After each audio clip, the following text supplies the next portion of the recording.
Now, I don't know if you're aware of this, but for the last, year and a half-ish, the majority of humanity was, shall we say, confined to the indoors. Travel options were very limited, and for various reasons, social engagements were greatly reduced. Stuck in one place and with nothing to capture my attention but the entire corpus of all human knowledge in every movie ever made, I ended up coping with the isolation by developing something of an archaic hobby: stargazing. And it turns out, the more time you spend staring at the sky, the more stuff you notice about it. What were the odds? And when you've got very little to do most nights but stare up at a very slowly shifting pattern of lights, you end up noticing the little changes. Sure, the moon is the most obvious, shifting phases every night and rising later every day, and if you've got an eye for it, you can even spot the planets in slightly different relative positions every night. But if you've been staring at the sky for, say, a week, you might notice the familiar stars have shifted too. And within a brisk 365.256 days, the sun makes a complete circuit through the fixed stars and the night sky returns to its starting position, discounting the moon and planets, which are just kind of doing their own thing. As it turns out, when you don't have a lot else going on, the sky changing is one of the easiest ways to keep track of time passing. Who knew, right? Someone should write this down. Now, I started getting serious with the stargazing back in June of 2020, when the most prominently visible star in the night sky was this little guy, Vega. A mere 25 light-years away and only slightly dimmer than Arcturus, Vega is kind of a superstar, pun absolutely intended, in the field of astronomical observation. It was the first star besides the sun to be photographed way back in 1850, and in 1872 it was the first star to have its electromagnetic spectrum officially recorded. It's used as a baseline point of comparison when measuring the brightness of stars and classifying them by spectral type. It's also just very bright and easy to spot during the northern hemisphere summer months, when it forms the large asterism the Summer Triangle with the stars Deneb and Altair. Vega is part of the constellation Lyra, which is usually seen as a vulture or eagle. Deneb and Altair are in similar boats, found in the constellations Cygnus and Aquila, respectively a swan and an eagle. All three of these bird constellations were part of Ptolemy's original 48 traditional Greek constellations set down in the 100 CE, but they were most likely derived from the earlier Babylonian star catalogs. But it wasn't just the Mediterranean that saw bird-like significance in this cluster of stars. As early as 800 years prior, China was telling the story of a tragic, doomed romance between the stars Vega and Altair, and by the Han Dynasty, the myth had its own festival celebrating the one day of the year the lovers could be reunited, the Qixi Festival, held on the 7th day of the 7th lunar month. So let's talk about it. Now our story begins a little vaguely. This kind of folkloric myth doesn't really have an original version, at least not one that we have access to. It's not strictly codified anywhere, and while the very basic structure of the story is always the same, there's a lot of variation in the specific details. The myth also has slightly different versions in Japan and Korea, celebrated on their own festival days. So we don't have a definitive telling to go on, but the general gist is that one night, 7 divine sisters, all daughters of the Jade Emperor and the Queen Mother of the West, descend from the heavens to take a little skinny dip in a local lake. The youngest of these sisters is Genie, literally Weaver Girl, a minor goddess whose general duties involve weaving rainbows and colorful clouds. So while the Weaver Girl and the others are splashing around having a grand old time, a local cowherd called Neolang, which literally just means cowherd, hears the commotion and heads out to investigate, and when he spots the goddesses, he decides it'd be a great idea to see what happens if he steals their clothes. So the ladies finish up their party and gear up to leave, only to find that their clothes are missing, which kind of scuttles the whole sneaking back into heaven inconspicuously plan. The Weaver Girl finds the cowherd and retrieves the clothes, but seeing as he's seen her naked now, she decides that she should stay on Earth with him rather than returning to heaven, since it wouldn't be proper not to marry him after that. And also less problematically because they've fallen madly in love at first sight. The other 6 sisters reluctantly return to heaven while the Weaver Girl and the cowherd get happily married, forge a beautiful life together on Earth, and have 2 children. But the Weaver Girl's absence doesn't go unnoticed for long. The Queen Mother of the West realizes she's missing and finds out about her forbidden marriage with this random mortal dude. She orders the Weaver Girl to return to her heavenly duties immediately, and with no real way to turn down the Queen of Heaven herself, the Weaver Girl complies, reluctantly leaving Earth and going back to her boring daily routine of weaving magical clouds and rainbows and stuff. Ugh, back to the grind, am I right? Now obviously, the cowherd is none too pleased to find that his wife has gone missing, and with the help of his super intelligent ox who he's had this whole time, don't even worry about it, he takes his children and sails up into the heavens after the Weaver Girl. But their heartfelt reunion is scuttled by the Queen Mother of the West, who tears the sky with her hairpin, forming the Silver River between them. With no way across, the Weaver Girl and the cowherd are left forever separated. The Weaver Girl as the star Vega, and the cowherd and their children as Altair and the 2 dimmer stars that hang out around it. The Silver River is the arc of the Milky Way that cuts between them. But once a year, on the 7th day of the 7th month, a bridge of magpies forms over the star Deneb, bridging the Silver River and allowing the lovers to reunite for a single day. Beautiful, heartwarming, remind me to never pick a fight with a magpie. Apparently those little scamps are stronger than they look.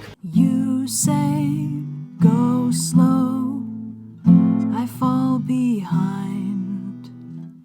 The second hand unwinds. If you're lost, you can look and you will find me. Time after time, if you fall, I will catch you, I'll be waiting.